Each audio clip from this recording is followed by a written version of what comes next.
So I says to the guy, I says, you'll never be Fed chair. Give up your dream. Find something else to do. And that's how the story ended.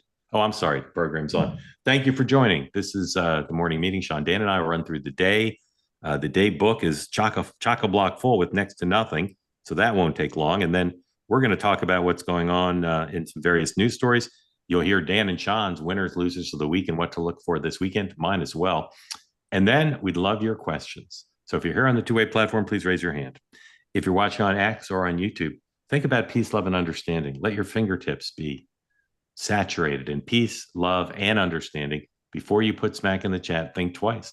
I watched Dan's program, the group chat, yesterday on YouTube, and I went in there and like a troll, I put don't put smack in the chat. And of course, what did that prompt, Dan, ironically?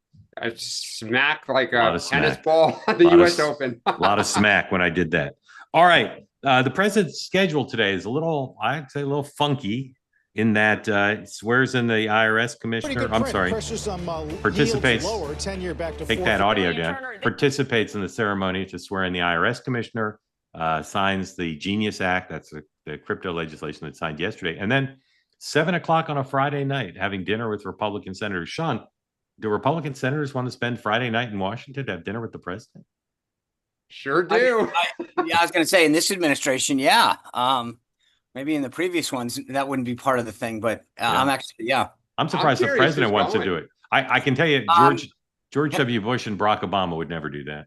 So here's why I think it's fascinating. To be honest, I have a feeling he's staying in Washington at the White House for the weekend, and they look for things to do now Friday night. If the first lady's not there, well, what can we do? And so they created an event for him. Yeah, but Mark, who would do something like this? Bill Clinton. Oh, Bill Clinton in a second. But if the staff said to Barack Obama or George Bush, how about you spend Friday night with some senators? They'd say, have you seen the ESPN schedule? Do you know what's on tonight? But you know what? Clinton and Trump are political animals, and that's why they're so good. Yeah, but still. Karl Rove would do it. Yeah. Rahm Emanuel would do it. Sure. I assume the vice president will be at the dinner, but I don't know that. Scott But I think, like I said, there's a bigger tell here, which is normally on a Friday, he'd be going to Bedminster for the weekend. So what's going on this weekend? What has he got? Why is he there? I mean, this is a staff fill. Like, okay, you're going to be there Friday night. I agree. But I agree with Dan also. I'll be curious to see how many of the 53 Republican senators, like if you want to ask me if Susan Collins or Lisa Murkowski is going to be there. John I doubt Cornyn? it. Yeah, we'll see. Scott first of all, Cornyn is like, would you like me to pass the apps? Exactly. That's what I'm thinking. He is 100% there. I think Susan Collins shows. But here's the question: Collins, it's the opposite, right? So you'd think Murkowski, Alaska, if she, do you stay or no? She's gonna stay in town. No, I don't know. I think got a higher likelihood, Collins or Murkowski. Collins, just because Murkowski, I bet already booked her flight a long time ago. But I bet a lot of them are. I don't know. I think she probably doesn't go home much. Yeah, I was going to say. No, she goes home a lot.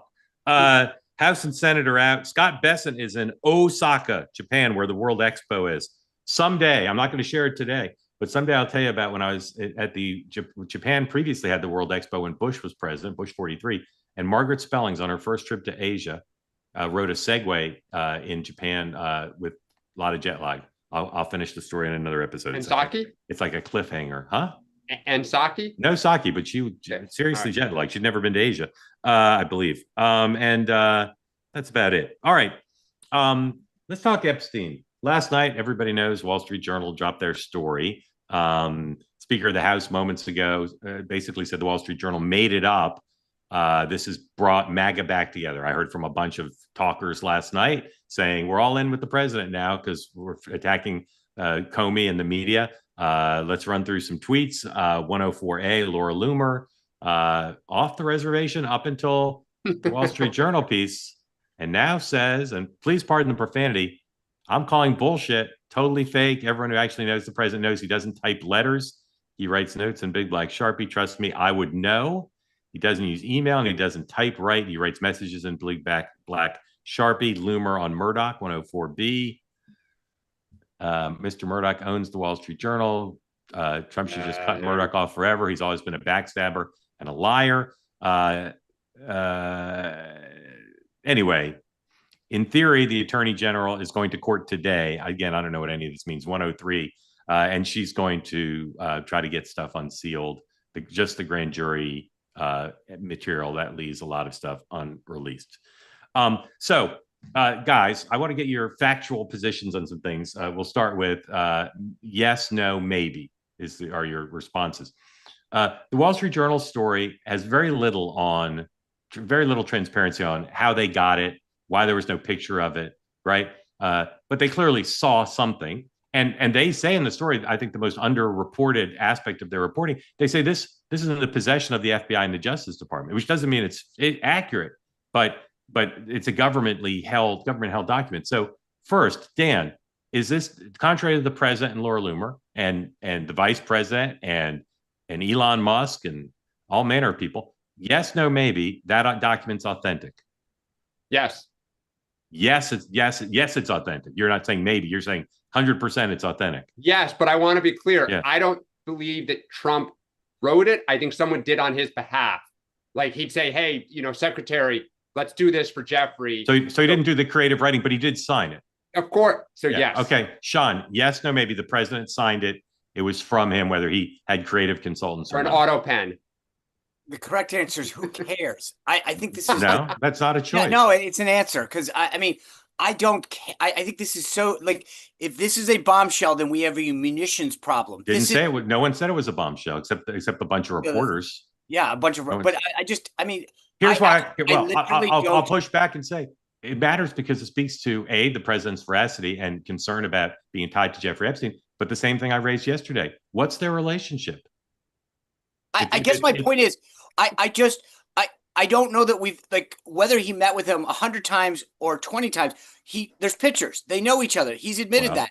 I don't get like to me. This is like everyone else is worried about the authenticity of this. So you refuse to say if you think it's possibly authentic. It's possible. Sure, of course it's possible. I don't care. Okay.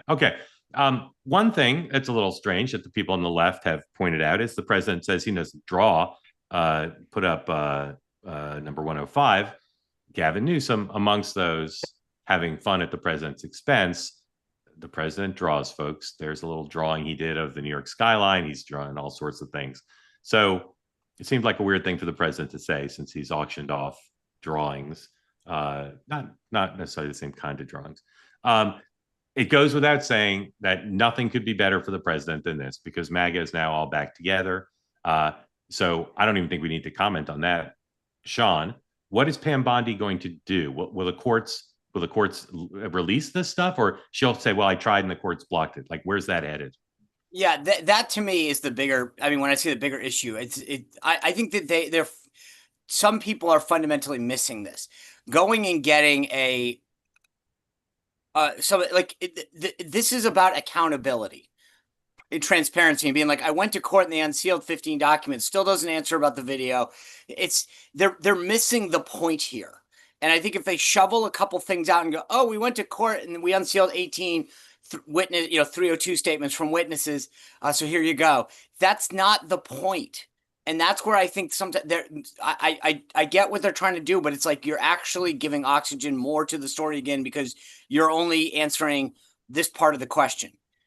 So she's probably going to get, a bunch of the witness statements or whatever and go, okay, we got this much. And everyone's going to go, okay, we know there's a lot more. So now you're still withholding it.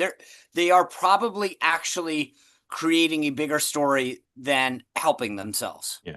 And if the journal story hadn't come out, I think there'd be an open question where on the fourth week of July, Charlie Kirk and all the other talkers would have been next week.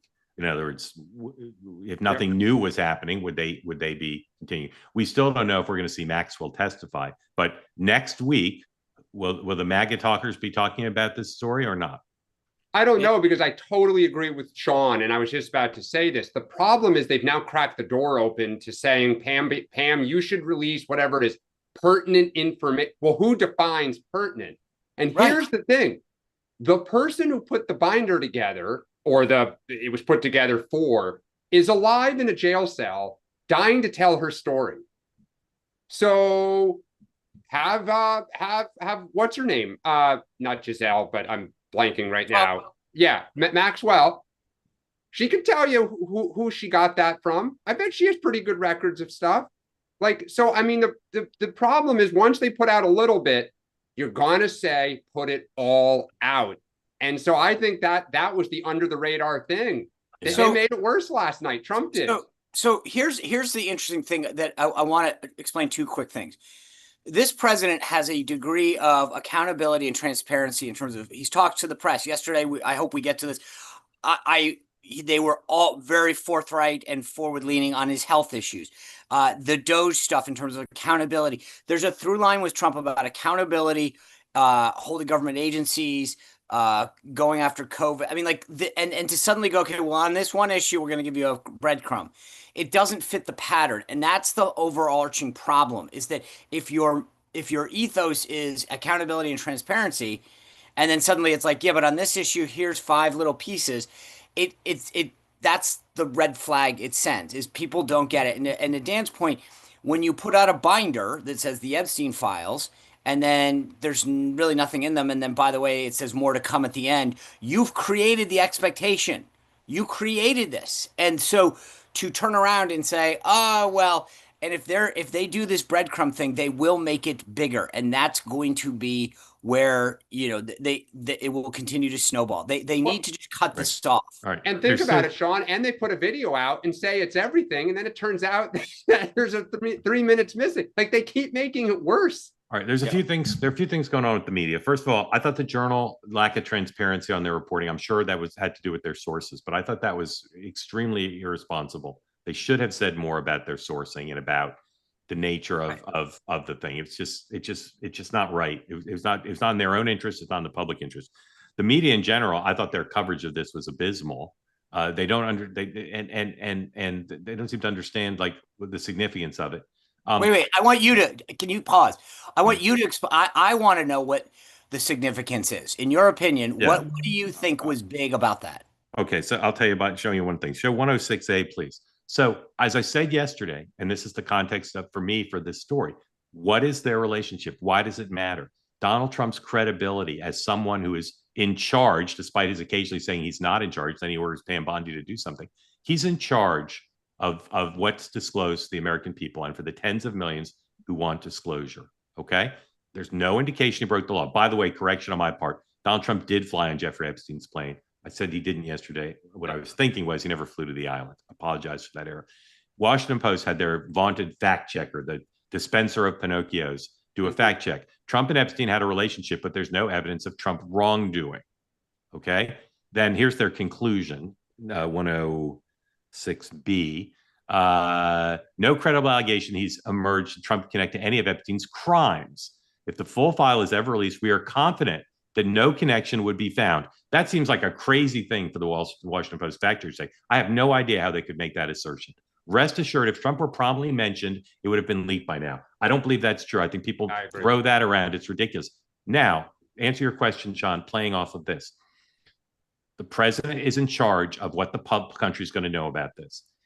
His credibility is he balancing simply the public interest versus the rights of the accusers, the rights of the accused, or is his relationship with Jeffrey Epstein sufficiently intense that he has some conflict there? And based on what we know, the photos, the videos, if this journal story is accurate, and I don't know if it is or not, but I don't think it's obviously not true. There's a deep relationship there. Okay, so these are all the questions I raised yesterday. Just take out that it's about Epstein. Just say the public's really interested in disclosure, and the president's making the decision. You could argue based on what we already know, he's conflicted out. It's about someone who was a close enough friend that they flew around together. They did the things we've seen them do together on video. I believe the relationship could be significantly closer. And that doesn't mean I'm accusing the president of breaking the law or being engaged in any of the activities that people are most concerned about. But we simply don't know. And so why this story matters to me is because I think it's probably true. I don't know that it is, but I think it's probably true. And that suggests a long, intense, intimate relationship with Jeffrey Epstein that bears on the public trust in the president to be the decider of what gets released. That's my answer. So I guess the reason I asked this, is I look at this and say, okay, you're having a 50th birthday party and a bunch of people reach out and say, hey, you're bros, write something cute. You saw some of the other comments that were made. And I go, okay, like, I mean, maybe you could look at that and say it's inappropriate or gosh, it wouldn't, even if it's authentic, right? That's what I'm saying. That's what I'm Okay. saying. I don't think the inappropriate is not to quote Laura Loomer and the vice president. I think that's bullshit. Donald Trump. Right, okay, so okay, I get that's, but that's why I asked you to explain, because when I read that, I'm like, it is a BS story. I was like, so what? I get asked all the time, not that I do it or that I'd say the same thing, but people, and you guys know the same thing. People go, hey, we're putting together a video for so and so. Can you do a quick shout out? Sometimes I'm irreverent, or I mean, everyone knows I'm really funny, but sometimes the jokes don't land, and so. I get it, but I'm like, is this like, so what? I literally go and I've told you what I think the so. I know, and that's why I wanted to hear it though, because I was like, to me, it's not, to me, it's about whether it's real and whether the president's lying is now an issue. But to me, it's about what I thought the Journal story was going to be more about. And there's a little bit in there about it, which is what is their relationship? All right, we got to move on from this. And it goes to why is he so kind of, defiant against his own party? Why is he so drip on all of it? Like you put the two together, and you not just his own party, but his the previous statements of his FBI director and deputy FBI director. All right, the Fed. Whenever we talk about a future decision about Donald Trump, particularly involving personnel, anybody who's ever studied this or knows Trump can tell you, like, there's nothing that's 100%. Trump could make me the head of the Fed. Like, you don't log in. But here's my understanding of the state of play based on a lot of reporting on this. Kevin Hassett's almost definitely not getting this job, in part because Scott Bessent is against him, and they just don't think they want a principal and not a staffer in the job. I don't mean to be harsh to Kevin Hassett, but I need to move quickly here. So I don't think he's getting the job. Okay, so then Scott might get it. If Scott wants it, Scott will probably get it. If Scott Bessent says, Mr. President, I should be the Fed chair, but he tells people, at least some people, he doesn't want it. So then we have Mr. Warsh. Mr. Warsh has a sophisticated and aggressive campaign to get this. I hear regularly from people every day, multiple times a day, oh, he's getting it. He's getting it. Kudlow wants him to get it. Lots Bannon. Of other, Bannon? I think, well, I think maybe. And Scott Bessent likes him, and he's very well connected, and he's going on TV, and he's making the argument, I'm a Fed guy, but I'm going to shake up the Fed, and I know where the bodies are buried. And I can't reveal all the names of the people who I'm told have told the president you should pick him, but it's a lot of people the president likes. My view is the president's not going to pick him. Probably he could, because he's trying too hard, and he doesn't know him, and he doesn't trust him because he doesn't know him. He does not want a David Souter situation. So if I'm right that it's not going to be Warsh, it could be, but if I'm right that it's not going to be Warsh, there's two options. It's going to be Scott Bessent, or it's going to be door number 4. And no one has a name for door number 4 that I have found. They do now. Holler, right? He's a former Fed guy. I don't think people have ruled him out to me. So good. All right, people have ruled him out to me. So what I believe is going to happen, because they're not going to fire the chair now, because the lawyers and the economic people said don't fire him. He's not going to quit now. Everything he's doing suggests he's dug in. So that means there's going to be a long period here. Expect other names to come up, because it's not ripe right now. And so there'll be other names. But in the end, my best sources say it's going to be Scott Bessent or it's going to be Warsh. Sean. I'm going to maintain my position. It's Scott Bessent, and he'll take it. Okay. Dan. Yep. I agree with Sean. Scott Bessent. Right. Okay. All right. We can be quick on this because we've talked about it all week. I think one of the most undercovered stories now is Trump, Vance, Thune, and Johnson. They're a machine. If you don't need 60 votes in the Senate, if you only need 50 votes, they're a machine. The stuff they've gotten done is just extraordinary, including this week in the last 24 hours. Dan, as an admirer of political proficiency, maybe the people at Punch Bowl won't say it's as good as Nancy Pelosi, but pretty good, right? Yeah. Oh, absolutely. They deserve tons of credit. Look, to be honest, I think so does Pelosi, Schumer, and Biden, because Biden was not a very active leader, and they were able to squeeze stuff through with super small margin. Look, they have the ultimate advantage right now, which is Trump is the greatest hammer in the modern era when there's a bill that needs a president to push it over the finish line, because he's the only president in my lifetime that has so many scalps from his own party on his mantle. Like his record of going after someone who defies him in a primary is extremely good. The only person I think who's really beat him is Lisa Murkowski. That was it.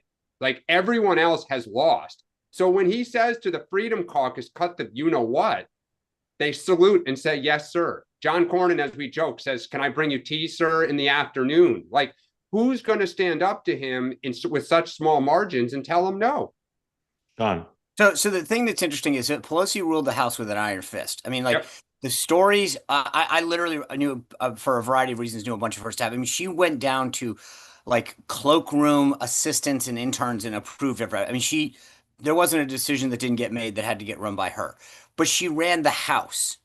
And so again, when you look at the trifecta, this is what makes this different. Is it's you have all three pieces, and therefore you can get stuff over the finish line. That's the key thing. We always joke about how many hats different folks in this administration are wearing. And let's be honest. I mean, Donald Trump is the Speaker of the House right now. Yep. I mean, he is Mike Johnson. And Senate Majority Leader. And the Senate Majority Leader. Right.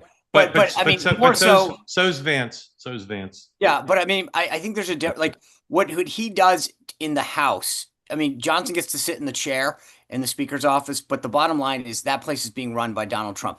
Thune a little bit more, and he showed twice now, both in terms of reconciliation and rescission, that they kind of can roll the House a little. Yeah, 100%. I mean, I think is extraordinary technical proficiency. I don't know what they're going to do. I don't know what they're going to do when they need 60 votes, but we'll see. All right. Governor Beshear, his second day in South Carolina. You think, well, he must have watched the morning meeting and seen there was some concern about how generic the headlines were. So let's look at the latest headlines for day 2 of Beshear in South Carolina. This is number 109, the Lexington Herald Ledger, spicing it up. I do declare. Beshear discusses 2028 plans, Democratic Party, and more in South Carolina stops. And here is Semaphore national coverage, 109 or 110. Beshear introduces himself to South Carolina as the normal Democrat. You know, in 1992, when I covered Bill Clinton, I learned a lot about television. And Gene Randall, who's at CNN, we covered him for CNN. Probably a lot of you don't remember Gene. Gene's stand-up close was always the same. He always just did the Clinton schedule. So he'd do the piece and then come back on camera and he'd say, tomorrow the governor's off to Missouri, and then Saturday it's Tuscaloosa. Gene Randall, CNN, Little Rock. It's like it couldn't be more generic, and that seems to me what this guy gets. He just gets very generic headlines. Here is one of the few pieces of video we were able to find of Andy Beshear, local reporter, telling you the story of Andy Beshear Thursday in the Palmetto State. Roll that, please. I think I'm here as living proof that Democrats can win and should win all over this country. Another potential 2028 presidential candidate spending time in the Palmetto State this week. Kentucky Governor Andy Beshear made a stop in downtown Charleston this morning to speak with local Democrats. Beshear, a twice-elected Democrat in Ruby Red, Kentucky, will term out of the governor's mansion at the end of 2027. Ahead of next year's midterms, he says Democrats need to strengthen their messaging with Southern voters. He called out the Trump administration for being obsessed with culture war issues. Beshear thinks Democrats must remind voters that they're focused on their everyday struggles. They care about their job, their next doctor's appointment, the roads and bridges they drive, the public school that their kids go to, and whether they feel safe in their community. And if you can better someone's life in any of those areas, they'll change the way they vote. 50% good, and no specifics about how to do that, of course. But I don't want to ask you about Beshear. Here's what I want to ask you.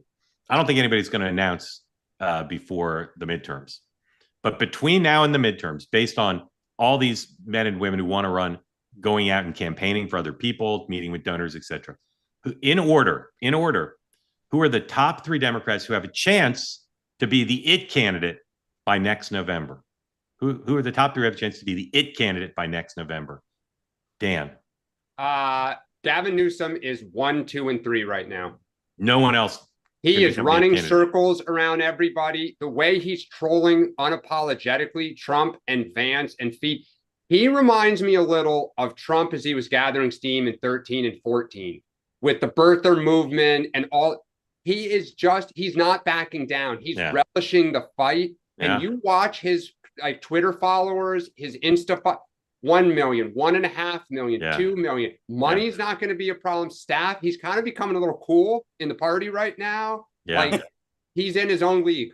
All right. So he fills all three slots with Newsom. Sean. I'm going to go 1, Gavin. I'll give him that. 2, I've always said this. I still believe Pete Buttigieg is going to come on strong. And then my 3 is like your Fed chair. I think that there's a tie. I want to reserve my 3rd. That could be Bashir potentially if the field sucks more. It could be a Whitmer. But there's my 3rd. I'm going to hold out because I feel like somebody like I don't know.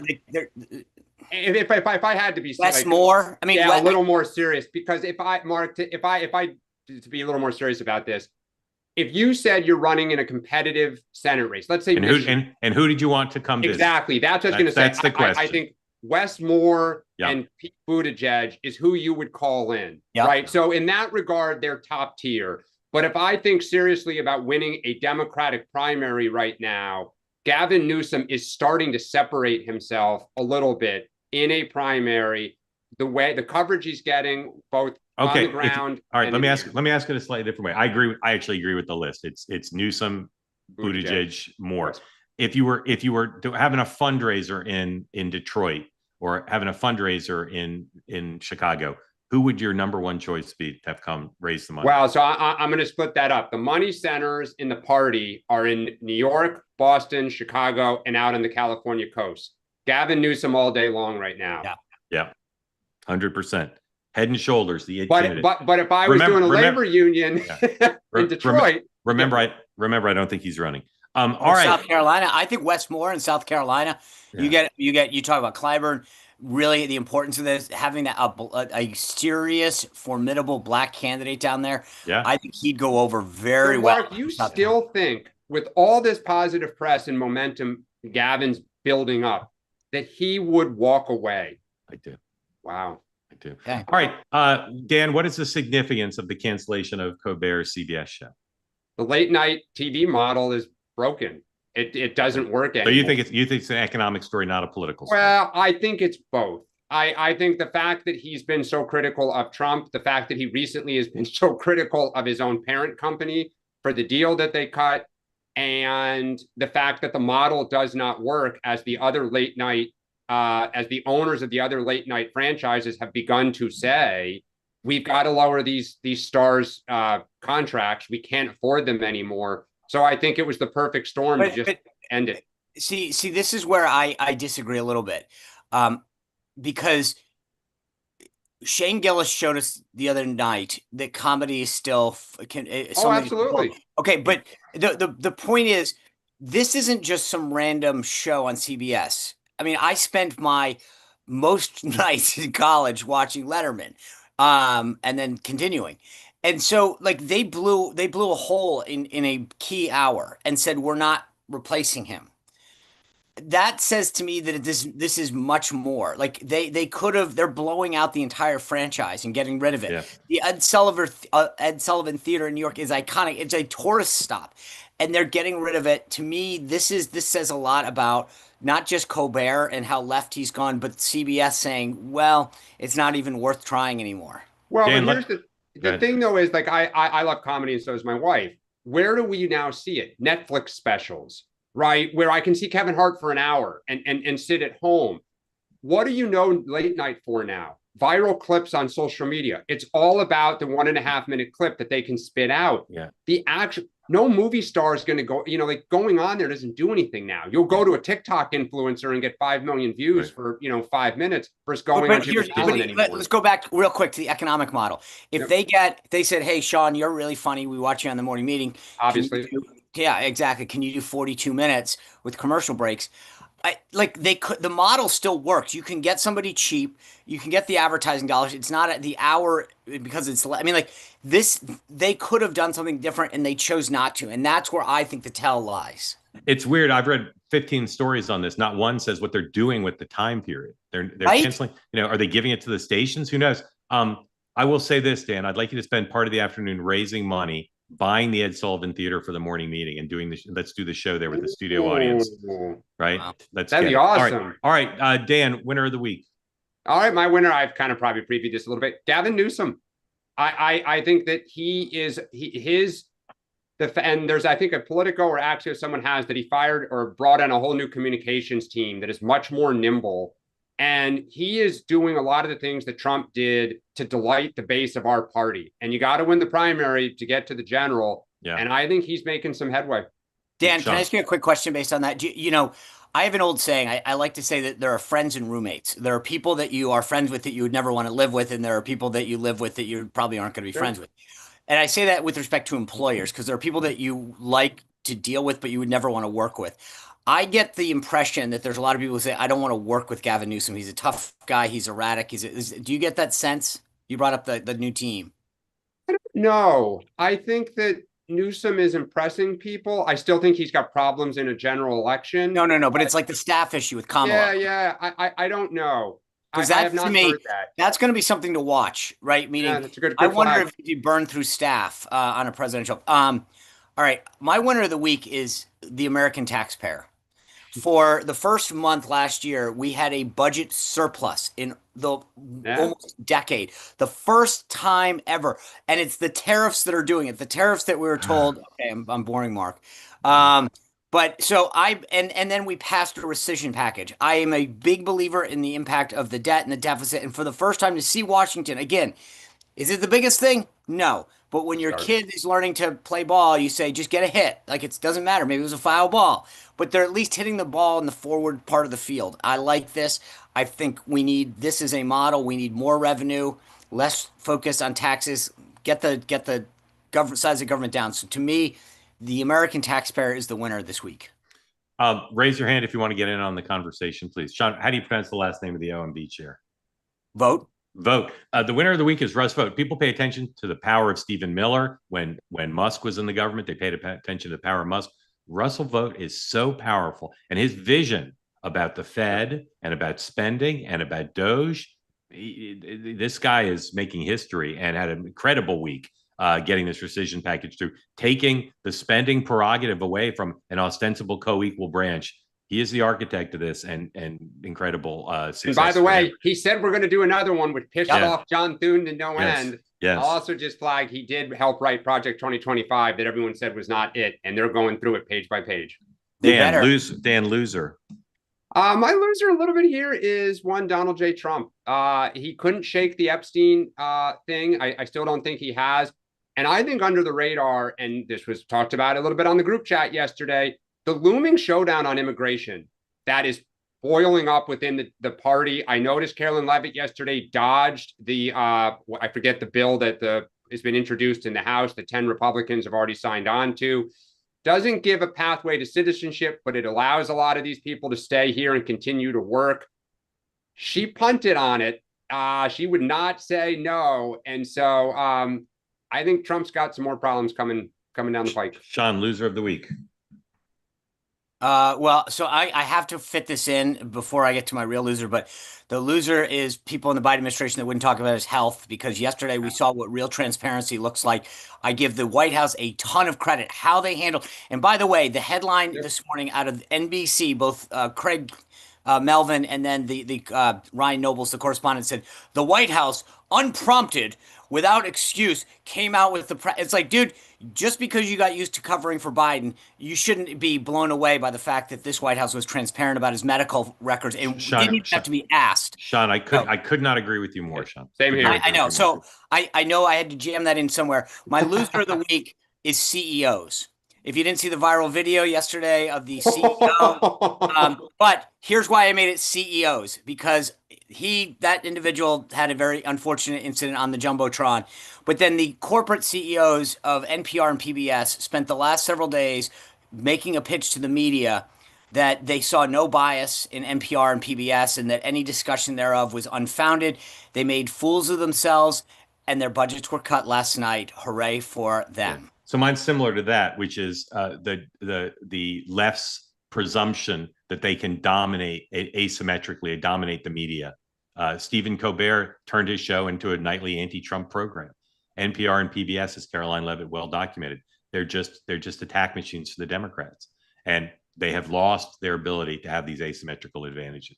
huge loss for them, and a huge loss to the Democratic Party, which relied on these advantages as just millions But and billions. Mark, you're scrubbing at something that is, or scratching at something that is so profound, because I've argued for the longest time that Democrats have had a hold on all of these mega institutions, right? Yeah. And you're right. You got Colbert, NPR, PBS starting to fall, but then it's the alternative economy where Republicans have learned, okay, well, if you don't want to get debanked by Bank of America, build your own bank. If you want a currency, go to crypto. And like this is what happened with the media and the rise of talk radio and then podcasts. But the left, their domination of academia, Hollywood, corporate America is 100%. getting chipped away because they jumped the shark on so many things. 100%. That's why I make them the loser. It's a paradigm shift, and they don't recognize what a crutch that's been for them. They really don't. Dan, by the way, Emily Moffat, I'm reading in the chat because I do read it.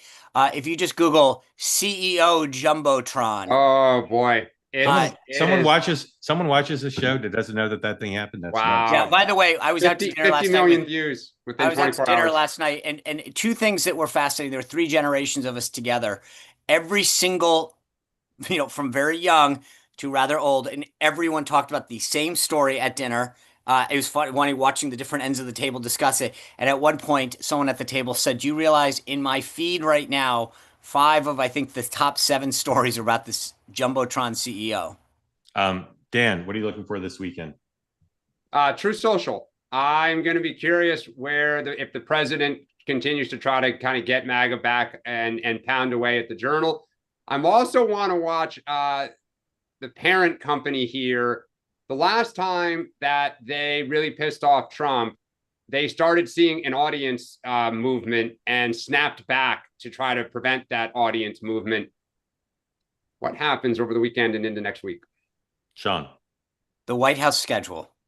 As I noted earlier, the president is having, you noted earlier, but the president's having dinner, but it's here in Washington. He isn't at Bedminster. I got to believe that there's some event or thing that's going to happen over the weekend. All right. You mean on purpose? Yeah. I mean, in other words, he didn't just stay here for nothing. I mean, he's going to go golfing, I'm sure, at Trump National, but he loves going to Bedminster. It's the summer. It's beautiful there. The weather report does show 45% chance of rain on Saturday and 60% on Sunday. But, I still think he'd rather be there than at the White House. John, you think there's a chance he goes to Walter Reed for a checkup? No, I think he's standing. No, because you don't having need it all in the house. Yeah, 90% of it's there. He's had. It's clear from what they said yesterday. He's had plenty of. No, I get it, but you might, So Scott, as I said, Scott Bessent's in Tokyo or in Osaka. The effort to try to force Powell out is so subterranean and so well organized and so aggressive. These folks are having conference calls and meetings and strategy sessions, and I mean, we're just seeing the tip of the iceberg about all the stuff they're considering. Watch to see if, while Bessent, who's one of the voices of caution in not upsetting the markets by going so hard after Powell, watch to see if this weekend the president and or his cabal, his cronies, his posse, watch to see if they step it up over the weekend, because Bessent isn't there to put the brakes on it. All right, time for your questions. As always, we welcome your participation. Please raise your hand if you'd like to be in the conversation, and if so, tell us where you are and what's on your mind. And Chris, we'll start with you. Chris, remember me. Welcome back. I think you probably do remember me because I watched the show 100 days before the election, and I think I get the award for being the most visibly upset. I live in Bosnia, and I am quite concerned about war happening here. Do you guys remember? Yes, sir. Yeah. I want to there are a couple of things that were said after I left the show, and I just wanted to clarify, and I think it's interesting. Sean, I was saying that I'm somewhat good at predicting future political events. And Sean said afterwards, you get a 50-50 chance of predicting presidential elections, so that's kind of easy. My prediction in April 2020, and I have it here, was that Biden would get 51.7%. He got 51.3%. I predicted that Trump would get 46.65%. He got 46.8%. Chris, I'm going to interrupt your victory lap. We'll just stipulate you're good. Just tell us what your question is, if you would. Okay. Well, Mark, when I came on the show, I made a prediction. And my prediction was based on policy, that Trump's policy towards NATO makes it more likely there'll be war here. And afterwards, you warned people not to come on your show and make accusations. Yeah. And then Chris, you yourself, Chris, no, Mark, Chris, Mark, Chris, Mark, Chris, Mark, Chris, we're Mark, not reliving old episodes, and I can hit the mute button Mark, anytime I want. So Mark, you should stop saying Mark. Mark. You should stop saying it I right now. know. If you say my name one more time, I'll mute you. Chris, do you have a question? How is it that you can say Liz Cheney likes war, and if she's in charge, there'll be war? I've How never can said you say that? I've never said those words. So it's You did, and I'll I've, send I've, you. I've, I'll send I've you never proof of said it. I've never said Liz Cheney likes war in my whole life. Never. Don't think It's it. fine. Wouldn't It's say it. on film. It's on Okay, video. you'll send it Mark. to me, Chris. Thank you. Appreciate it. All right, Winston, welcome in. Thank you for joining. Tell folks who don't know who we are what's on your mind. Thank you for having me on. I'm probably a year into watching the show and really appreciate not only you guys, but all the people from around the country and the world who come on and share what I think are proof that America is strong in its thought of politics and the people do have ideas. Grateful to you for that and agree with you, Winston. Thank you. I want to flesh out a little bit more about MAGA. I'm a three-time Trump voter from Georgia. And what I think the Epstein story touches on and why it hits a nerve with MAGA is that it involves kids. We've got a number of issues in this last election that touches on kids. We've got the vaccine of kids. We've got immigration with kids being trafficked. We've got the transing of kids, and it just touches on kids. And I'd like to kind of address that from how you guys feel about that. Winston, it's a brilliant point. It's a Yeah. brilliant point about what a through line that is, and I think it's clear that one party's positions on those issues for tens of millions of people have had more appeal. Dan. Yeah, Winston, it's a great point. I hadn't thought of it through that prism. You know, the Laken Riley's death, like other things, it's young people being harmed, and the sense that kind of the elites and government institutions are either turning a blind eye to it, indifferent to it, and there's no accountability, right? I've always said this, that I think the Biden administration and Democrats would be well served on COVID to say we got some stuff wrong. We thought, we had the best of intentions. We thought we were following the science and doing what was right. Turns out on like kids with schools and vaccines might not have been the best thing, right? I think people then are more willing to hear what you have to say. It's a great point on Epstein. I think people all bring different reasons that this issue upsets them, but I think what you identified is definitely one of them. Sean. I agree. I mean, there's not much more to add to it, but thank you for bringing it up. Winston, thank you. Grateful to you, and thank you for being part of Two Way. Thanks, Very guys. Very grateful to you. Really good point. Well framed, and maybe somebody's talked about that or written about it, but I don't remember seeing it anywhere. All right, Dr. Simon, welcome in. Tell folks who don't know where you are what's on your mind. Morning. How are y'all? Great. Good, how are to you? see you. Good. I'm up in Lake Tahoe, Nevada side. Winston's question and point was very important. In Nevada, we have been focusing on kids issues a lot. But what I wanted to approach was the media of what Sean was talking about. Notice how long everybody was talking about Biden's health. What they did yesterday was quite remarkable. They put out data, BNP, heart failure, D-dimer, blood clots, venous studies, blood clots. They basically subliminally hit so that if any of the health professionals on the Democratic side wanted to prolong this, they can't. So they basically said he's got a valve problem, venous insufficiency, common problem. He's elderly. He's got aspirin. He can tear easily because he's got less elastic tissue. He's anticoagulated a little bit. He's a typical 78-year or 79-year-old man. What I'd like to say to this is the contrast to how the administration media-wise handled that, and just basically, you don't hear anything about it since today. You won't hear anything about it. They put an end to it. If they'd done that with the Epstein thing, I think we would be done with the Epstein media problem. Fred, did you read the report, Fred? Which report is that? On the president's health that they put out yesterday. If you could ask the president's doctor any questions, is what they put out, did it leave any questions in your mind, or it was comprehensive? I thought it was exceptionally comprehensive. And, I've heard reports like this even back when they came out with Reagan's issues, and every presidential report I've always sat there and looked at and listened, because I look at the quality of who's taking care of the presidents. I mean, if you look at Biden's medical doctor, he's basically ethically negligent in what they did.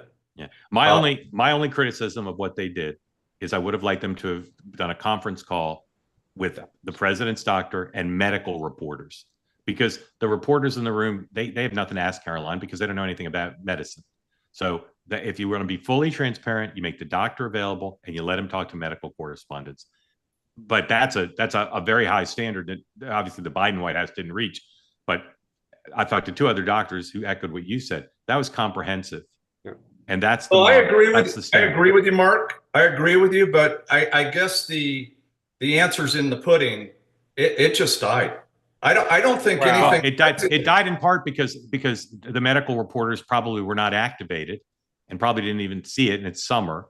So it died in part because the political reporters were like, no mas, like, what can we say about this? Because they recognize how extraordinary it was. All I'm saying is, if your goal is real transparency and your goal is to serve the public interest, that people can have confidence in the president's health, they missed one step. And but and I'll also add, I think part of the reason, Fred, that it's not being talked about today is they might have known another story was coming, and they were going to try to get something else in the head. Like, what came out of that press conference was that story, his health, and less, let's say, the Jeffrey Epstein stuff until 6 o'clock at night. Then it pivoted back. Fred, I totally agree with you. The one political piece that I will say that now becomes new is Trump has gone out of his way to always project strength, that he's not he's not old, he's not slowing down. And this starts to pierce that a little bit, because as you say, this is common stuff with someone that's nearing 80 years old, right? He appears to be wearing compression socks, right? Which is, again, something to help with blood flow down into the feet, right? That's a common something that you would do if you're suffering from this, right? Joe Biden started to wear sneakers because he was starting to have trouble with this gait, right? He was mocked endlessly for it. Now, other stuff came down the pike, but for the first time, there was some acknowledgement that the president is beginning to age. Look, I actually come at this very differently. Look, I think you should take my healthcare advice like my economic advice, and that is to say very little. But when I can understand the medical reporting that they're giving, then I think you're doing a good job. And yesterday's I thought was extremely comprehensive. It was forward leaning. I think Fred gave us an unbelievable analysis of it from a medical doctor's perspective. But when I can understand it, which is what I did yesterday, then I go, you guys did your job and you did it well. And I give Caroline credit for how she walked through that. Like I said, with all due respect, I've had conversations with my doctor about compression socks. And so that is a thing that it's older, but it also has to do with blood flow and your genetics and a lot of other things. So I love the way they handled this. And with respect to Mark's suggestion, look, you could argue that on every issue that they should say, well, let's take the foreign policy reporters and go into a deep dive on what we they should. No, right. But here's my point. That's the reporter's job. So in other words, making the doctor available is not the reporter's job. Doctor so-and-so or the medical reporter from ABC, you call and say, hey, can I follow up with you? Well, I hope they would. But as you know, they're not going to necessarily take those calls. Right. They should bring look, what I would do is I'd call the bureau chiefs and say, send your medical correspondent, not your political correspondent Fine, today. but I'll flip because, it. Because they have no capacity to ask the question, Sean. They don't know anything about it. No, I understand what you want because of your profession. My job. I want it for the public. I don't want it for my profession. No. I want it for the public. But it's a tactic. My point is, it's every reporter has a right to ask a question. Now, if the follow-up, by the way, because play this out. Caroline gave out on the information. Sanjay Gupta from CNN called and says, hey, with respect to the D-dimer test, can I get a follow-up on that? And they say, absolutely not. We're not going to give it to you. We're not going to provide it for you. Then it's incumbent upon CNN to say, hey, we followed up with our medical unit. They refuse to provide additional details. It is, but that doesn't serve the public. What serves the public, if they're truly interested in transparency, to serve the public interest, to say, our elderly president has 2 issues that have aroused concern on the internet and social media. We're going to be transparent and tell you. I'm giving them a ton of credit, as you did earlier. What I'm saying is, if you really want to serve the public interest, don't make Sanjay Gupta call up. Say, right after Caroline briefs, there's going to be a Zoom. No, not at some point, Sean. It's meaningless. This report seemed good to you as a layperson. It seemed good to Dr. Simon. Fred as a doctor. I said it seemed great to both of you. But if you're really interested in transparency, let doctors and medical correspondents ask questions of a doctor, because they would have questions. There may not be suspicion based on what she put out because it seems so comprehensive, but they could have questions. I could make up questions, and I'm not a doctor. What's the future course? What are your concerns, doctor? You think it's fine now. What are you monitoring? What tests? That's it. Are you monitoring for stroke? Yeah. Most political reporters, which White House reporters aren't going to think to ask that. And it's insane, as great a job as Caroline did, it's insane that our 80-year-old president's health is being explained by someone who's not a doctor. We have someone very well qualified to give the public information on the president's health. It's the president's doctor. And that person should be made available, and they should be made available in the context where experts can ask questions in the public interest. It's not about the media. It's not about celebrating the media correspondents, the medical correspondents. It's about the reality that the Biden people set a standard that was pathetic and dangerous. Not even pathetic. After the fact, the guy still takes the 5th. Correct. So, agreed, Sean. It's terrible. It's terrible. But I mean, look, he's almost 80. I think he's overweight, but let's just say one of the causes sometimes of circulation issues is if you are overweight, right? He's almost 80 and he's overweight. Those are red flags just on the surface, right? So it's not illegitimate. This is off topic, but since I went down the doctor rabbit hole, we yesterday, Anthony Burnell, the work husband of Jill Biden, took the 5th. I think this is interesting to see whether or not, now we've got 2 Biden folks taking the 5th. Once we get to a 3rd and a 4th, it's not a pattern. It's a cover up officially. No, it's already a cover up. We don't. I know, but legally it's like a recession. You need 3/4 of cover up. But why are you taking the 5th on being asked if the president is fit for duty? I mean, Anthony Burnell could have just said, "I'm not qualified to answer that question." Right. Well, you read the New York Times front page story about this, right? So this you talk about another cover up. Yeah. I agree. The New York Times back page never story on this either. Exactly. Doctor, thank you. Grateful to you. Appreciate it. Have a great day. Great day, great weekend. Adam, welcome in. Tell folks who don't know where you are, what's on your mind for Sean and Dan and the president's doctor. Hey, good to see you 3. Appreciate the show as always. 2 questions related to the Fed. I saw Waller met with my Congressman Muser yesterday in his office, and they were talking about, of course, like rates and that kind of stuff. But I found it interesting that I've seen Waller's name previously mentioned as maybe kind of that 4th door, Mark, that you referenced person, and like Wall Street Journal, that kind of stuff. And I guess my question with that one is, is it possible, likely, that we see maybe some of these types of people start to maybe I don't think so. Any kind of campaign to become that like 4th door person? Based on my reporting, no. No? Okay. I mean, is Waller still a name floating out there? Based on my reporting, it's floating out there misleadingly. Okay, gotcha. Now that doesn't mean the president won't pick him. Sure, but I don't believe he's legit in play from my reporting. No, I completely understand what you're saying, Mark. Absolutely. So with the Fed and Powell, my second question, one of the things that is just super ironic to me with Powell and Trump, and Trump using him as the whipping pole, I think people forget that Trump, the reason he's there is because of Trump, and Trump's first term. And I struggle to understand, why that's not talked about in I mean, is it just me? Like, is it it's talked about by renominating him? talked about away? talked about by me and Dan and ChatGPT. Well, But the president, pretends it didn't happen, but it is talked about.